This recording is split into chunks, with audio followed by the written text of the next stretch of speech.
मुंबई में photo journalist के साथ गैंगरेप मामले की गुत्थी सुलझी, एक और आरोपी हुआ गिरफ्तार, 3 की तलाश जारी।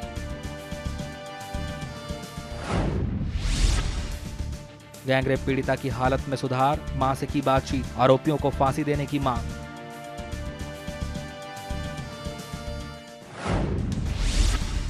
यौन शोषण के आरोपों से घिरे आसाराम चौथे दिन भी नहीं हुए गिरफ्तार, 16 साल की नाबालिग लड़की ने लगाया है रेप का आरोप। और 84 कोसी यात्रा पर मचा घमासान, अयोध्या की सीमाएं हुई सील, विश्व हिंदू परिषद ने कहा होकर रहेगी यात्रा। मुंबई के जसलोक अस्पताल की कार्यकारी सीईओ डॉक्टर तरंग ने गैंगरेप पीड़िता के स्वास्थ्य की जानकारी देते हुए बताया कि पीड़िता की हालत स्थिर है और वह तेजी से रिकवर हो रही है। उन्होंने कहा कि पीड़िता का इलाज सही तरीके से किया जा रहा है। साथ ही उन्होंने बताया कि पीड़िता लोगों से बात कर रही है, लेकिन वह अभी मानसिक तनाव में है। अभी वो बिल्कुल स्टेबल है। As of now she is stable and we hope that she has a speedy recovery soon. वो बिल्कुल बोल पा रही हैं, बट थोड़ा जैसे आप सब समझ सकते हैं, हम सब समझ सकते हैं कि थोड़ा मानसिक संतुलन इस टाइम पे थोड़ा सा इंसान पूरा बैलेंस नहीं रख पाता है। तो she is fine, she is talking, but she is slightly depressed, but I am sure she will come out. Mumbai gang rape मामले पर महाराष्ट्र के मुख्यमंत्री अशोक चौहान ने कहा कि राज्य सरकार कानून व्यवस्था को और ज्यादा चुस्त दुरुस्त करने में के लिए काम कर रही है। देखिए, कल ही हमारी पुलिस कॉन्फ्रेंस हुई थी, जिसमें सभी पुलिस के वरिष्ठ अधिकारी हमारे साथ थे। उस पर हमने बहुत चर्चा की। एक ही बात है कि हमें बहुत बड़ी मात्रा में पुलिस बल को बढ़ाना पड़ेगा और इसके लिए आदेश दिए गए हैं। और पूरे राज्य भर की सुरक्षा बढ़ाने के लिए कई सुरक्षा के कई पहलू हैं। निजी सुरक्षा है, आतंकवादी कार्रवाइयाँ हैं, नक्सलवादी कार्रवाइयाँ हैं, और सभी के लिए हमें पुलिस बल की संख्या में बहुत बड़ी बढ़ोतरी करनी पड़ेगी, इजाफा करना पड़ेगा। देखिए, हम कोशिश करेंगे कि कम से कम 12 से 15 हज़ार पुलिसकर्मी हर साल रिक्रूट किए जाएं। महाराष्ट्र के गृह मंत्री आर पाटिल ने मुंबई गैंगरेप मामले को बहुत जल्द सुलझाने पर मुंबई पुलिस की तारीफ की है। पाटिल ने कहा कि इस मामले को फास्ट ट्रैक कोर्ट में चलाया जाएगा। पाटिल ने कहा कि सरकार ने फास्ट ट्रैक कोर्ट में मामला चलाने का फैसला किया है और पीड़िता के परिजन ट्रायल के लिए विशेष लोक अभियोजक चुन सकते हैं। कल एक अत्यंत गंभीर घटना मुंबई शहर में घटी। इस बारे में पत्रकारों का एक डेलीगेशन भी आज मुझे मिला, लेकिन घटना होते ही सतर्कता से, गंभीरता से हर एक कदम पुलिस ने उठाया है और केस आज सुबह सुलझ गई, डिटेक्ट हो गई। एक आरोपी पकड़ा गया, बाकी के लोगों के नाम भी मिल गए। सभी आरोपी पकड़े जाएंगे। गृह राज्य सचिव आरपीएन सिंह ने इस घटना की कड़े शब्दों में निंदा की है। घटना मुंबई में हुई है। हमने मुंबई पुलिस से डिटेल्ड रिपोर्ट मांगी है। हमने उनको ये भी कहा कि जल्द से जल्द जो लोगों ने इस दर्जी की है उनको गिरफ्तार तत्काल किया जाए और तत्काल उनसे जो नए कानून अंतर्गत ट्राई करके सख्त से सख्त सजा अवश्य मिलनी चाहिए। नाबालिग से रेप के आरोपी धर्मगुरु आसाराम बापू अपने अहमदाबाद स्थित आश्रम लौट आए हैं। उन्होंने अपने भक्तों को आश्रम में प्रवचन देना भी शुरू कर दिया है।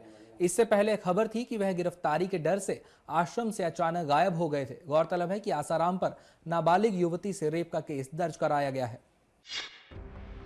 जोधपुर में 16 साल की नाबालिग लड़की से बलात्कार की शिकायत दर्ज होने पर संत आसाराम बापू पर गिरफ्तारी की तलवार लटकी हुई है। पूरे देश में इस घिनौनी घटना की निंदा हो रही है। इसी बीच आसाराम के गायब होने की खबर आ रही थी। आसाराम के गायब होने पर सवाल उठने लगे थे कि क्या आसाराम गिरफ्तारी से बचने की कोशिश कर रहे हैं, लेकिन शुक्रवार को आसाराम अहमदाबाद में अपने आश्रम में लौट आए हैं। यहाँ पहुंचकर उन्होंने एक बार फिर से प्रवचन शुरू कर दिया है। वहीं दूसरी ओर आसाराम के खिलाफ पुलिस का शिकंजा कसता जा रहा है। यौन शोषण के आरोपों की जांच कर रही पुलिस का कहना है कि धार्मिक गुरु के खिलाफ बलात्कार का आरोप लगाने वाली लड़की का बयान पहली नजर में सही जान पड़ता है। साथ ही आसाराम बापू से शुक्रवार को पूछताछ हो सकती है। इसके लिए जोधपुर पुलिस उन्हें समन भेज सकती है। बीजेपी नेता प्रभात झा ने आसाराम बापू का बचाव करते हुए कहा कि कांग्रेस ने उनके खिलाफ साजिश की है। आध्यात्मिक गुरु पर जोधपुर में 16 साल की एक लड़की के साथ यौन उत्पीड़न करने का आरोप है। ग्वालियर में मीडिया से बात करते हुए झा ने कहा कि बापू के खिलाफ ये कांग्रेस की साजिश है। आसाराम बापू जी संत हैं, लाखों लोगों की आस्थाएं उनके मन में हैं और आस्थाओं के केंद्र हैं वो। पिछले कुछ दिनों से कांग्रेस शासित राज्यों में, चाहे वो दिल्ली हो या राजस्थान हो, जोधपुर हो या भारत की राजधानी दिल्ली हो, दोनों जगहों पर ही क्यों ऐसा हो रहा है? लाखों लोग में वर्षों से काम कर रहे, अपने प्रवचन के माध्यम से आध्यात्मिक जागरण कर रहे आसाराम बापू जी पर एक नन्ही सी बच्ची के आरोप के माध्यम से संत को बदनाम करने की जो साजिश की गई है, यह भी कांग्रेस का यह एक आध्यात्मिक विरोधी कार्य है। और मैं ये मानता हूं कि इतने बड़े संत को इतनी छोटी बात पर, इतनी छोटी घटना पर इस तरह बदनाम करना, यह कांग्रेस की पुरानी साजिश है। तो बुलेटिन में रुक रहे एक छोटे से ब्रेक के लिए खबरों का सिलसिला लगातार जारी है।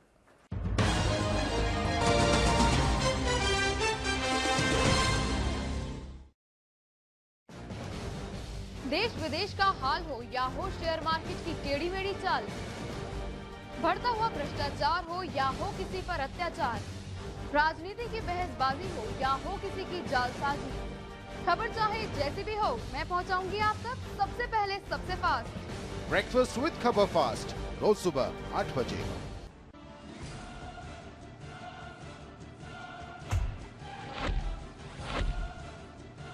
खेल चाहे जो भी हो,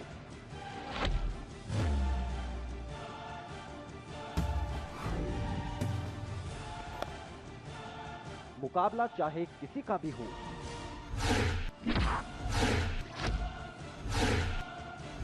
हर खेल की, हर मुकाबले की छोटी से छोटी जानकारी मैं दूंगा आपको हर रोज शाम 5:30 बजे, सिर्फ स्पोर्ट्स टाइम में।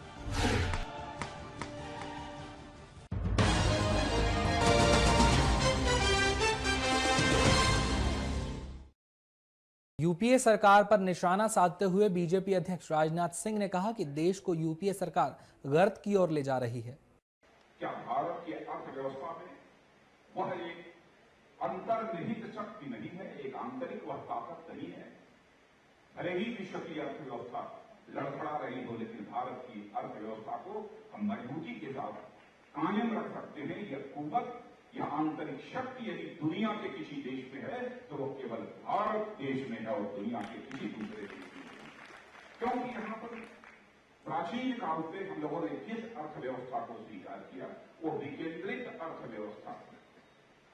अब उसको केंद्रित करना चाहती है यह हुकूमत। बड़े बड़े विदेशी कंपनियों को आमंत्रित किया जा रहा है। क्या विदेशी पूंजी निवेश के बिना इस देश की अर्थव्यवस्था नहीं संभल सकती? लोकसभा अध्यक्ष मीरा कुमार ने आंध्र प्रदेश के 12 सांसदों को लोकसभा की कार्रवाई से 5 दिन के लिए निष्कासित कर दिया है। गौरतलब है कि ये सांसद सदन की कार्रवाई को लगातार बाधित कर रहे थे। इनके खिलाफ नाराज टीडीपी सांसदों ने संसद परिसर में विरोध प्रदर्शन कर जबरदस्त नारेबाजी की। सदन की कार्रवाई को लगातार बाधित कर रहे आंध्र प्रदेश से ताल्लुक रखने वाले 12 सांसदों पर लोकसभा अध्यक्ष मीरा कुमार की गाज गिरी। मीरा कुमार ने सांसदों पर कड़ी कार्रवाई करते हुए नियम 374A के तहत 5 दिन के लिए निलंबित कर दिया है। पत्रकारों से बात करते हुए टीडीपी सांसद नारामल्ली शिवा प्रसाद ने कहा कि उन्होंने अलोकतांत्रिक तरीके से निलंबित किया गया है।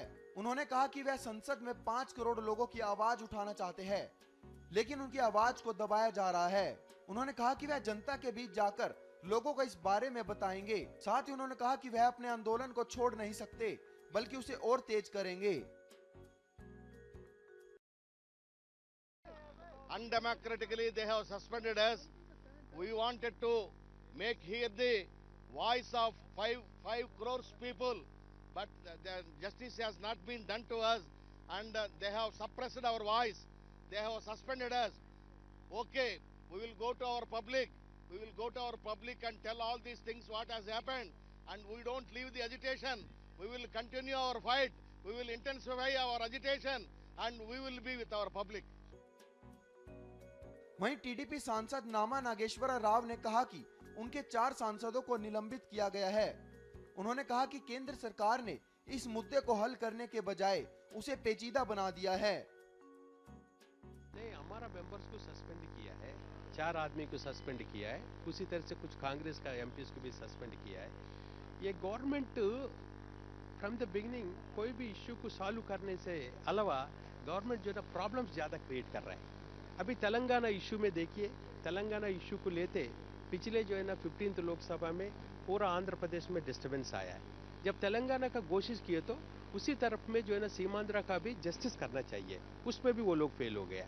उसी की वजह से हमारा जो तेलुगु देशम का members and as well as Congress का मेंबर जो है ना उस तरफ वाला जो है ना पिछले जो सेशन स्टार्ट हुआ था उस टाइम से जो है ना ये आंदोलन चला है।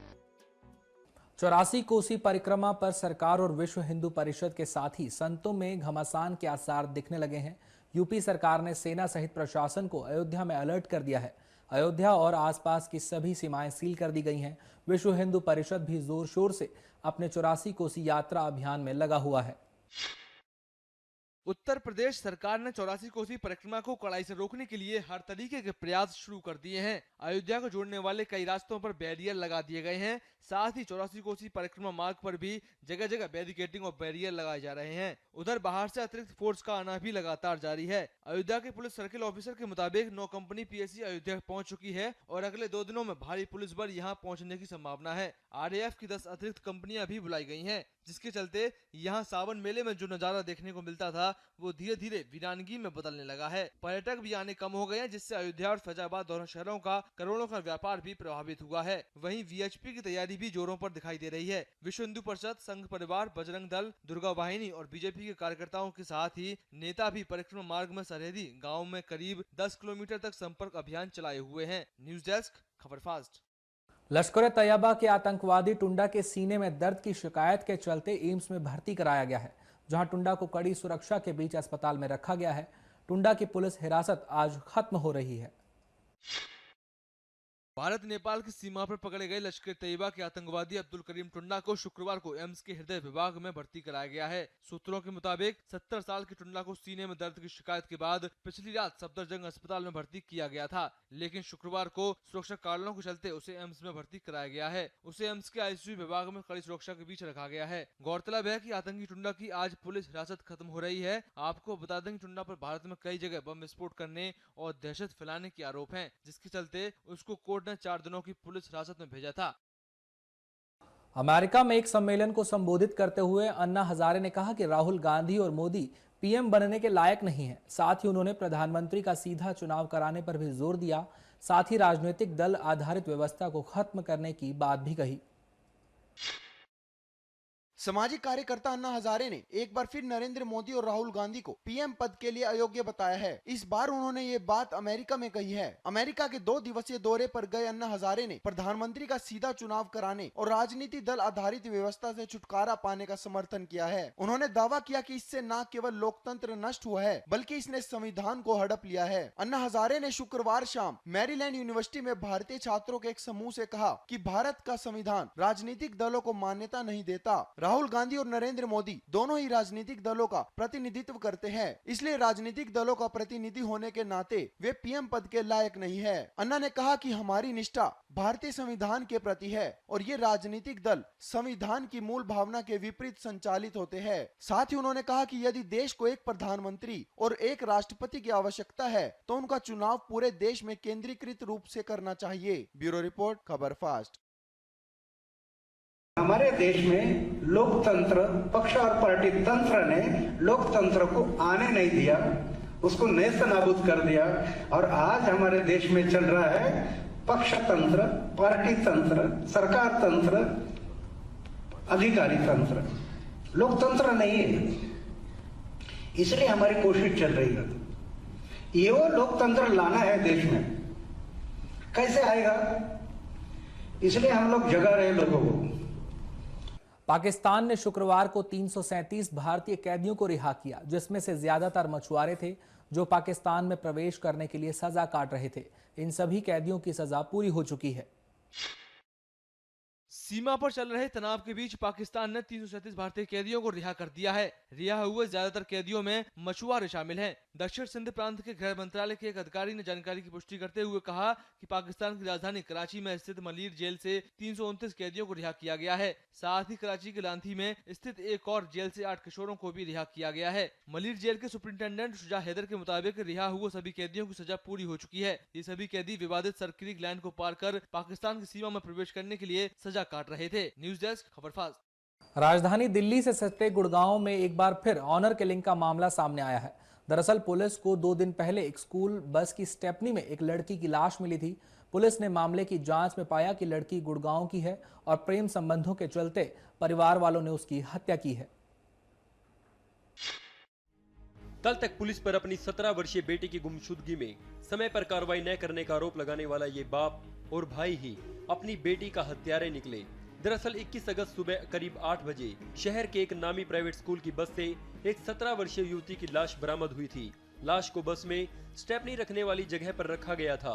लाश मिलने के बाद हरकत में आई पुलिस ने जांच में पाया कि युवती गुड़गांव की है और यहां किराए पर अपने परिवार के साथ रहती थी। शिवानी नाम की ये युवती कुछ महीने पहले ही हरियाणा के महेंद्रगढ़ जिले से गुड़गांव अपने परिवार के साथ आई थी।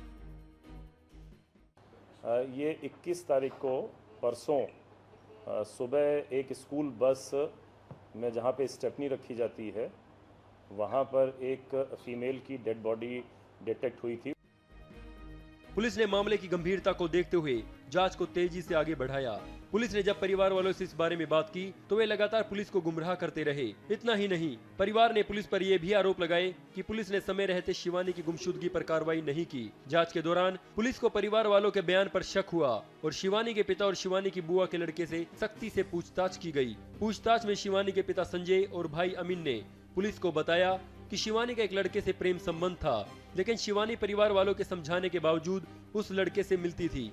18 अगस्त की रात को भी शिवानी फोन पर किसी लड़के से बात कर रही थी, जिस वजह से परिवार वालों ने रात भर शिवानी के साथ मारपीट की। इसके बाद सुबह तकरीबन 4 बजे शिवानी घर से भाग निकली। शिवानी घर से महज 200 मीटर दूर ही पहुंची थी कि उसके पिता और भाई ने उसे दबोच लिया और मौके का फायदा उठाकर शिवानी की गला दबाकर हत्या कर दी। और इसमें 2 लोगों को हमने गिरफ्तार किया है। एक तो जो है संजय जो लड़की का पिता है और एक अमीन नाम का लड़का है, वो मृतका जो लड़की है उसकी बुआ का लड़का है। तो इन दोनों लोगों ने ये मर्डर करना पूछताछ के दौरान बताया है कि उन्होंने मर्डर किया है। शिवानी की हत्या करने के बाद उसके पिता और भाई ने लाश को बस में छिपाने की योजना बनाई।